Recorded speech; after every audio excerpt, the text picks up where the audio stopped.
এটা হচ্ছে Indian pan. এখানে ইন্ডিয়ান প্যান বসানো আছে। ইন্ডিয়ান প্যানের এটা হচ্ছে 16 পাইপ। আর এটা হচ্ছে টোটালটাই ঠান্ডা জলের লাইন। ভালো করে দেখে নাও, ঠান্ডা জল গিজারে চলে গেছে। এই যে টোটাল গিজারের লাইন। আর গিজার থেকে গরম জল ওইদিকে চলে এসছে, ওই দিক দিয়ে সোজা শাওয়ারের পাশ দিয়ে নামিয়ে নেবে সোজা ডাইভার্টারে ঢুকেছে। এবার ওই যে গিজার যে ডাইভার্টারে ঢুকেছে ওটা গিজার থেকে আবার সোজা নেবে গিয়ে বেসিনে, ওই যে বেসিন পয়েন্ট, বেসিনে চলে গেছে।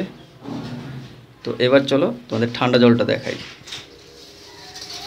এই যে টোটাল ঠান্ডা জলটা দেখতে পাচ্ছ, টোটাল ট্যাঙ্কির ঠান্ডা জলটা সোজা বেরিয়ে গেছে।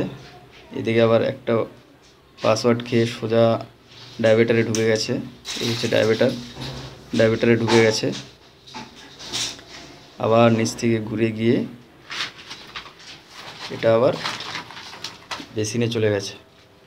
তো এবার শাওয়ারটা দেখাই।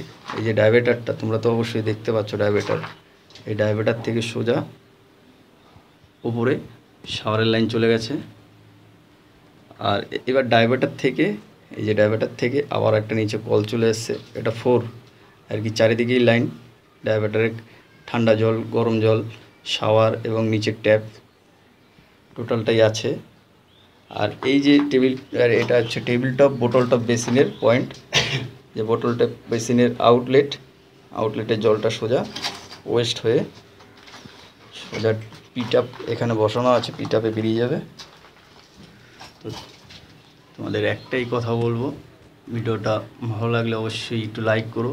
আর তোমাদের নেক্সট কোনো ভিডিওতে ডাইভার্টার কী করে সেট করতে হয়, কী করে লাগাতে হয় সেটা তোমাদের অবশ্যই দেখাবো।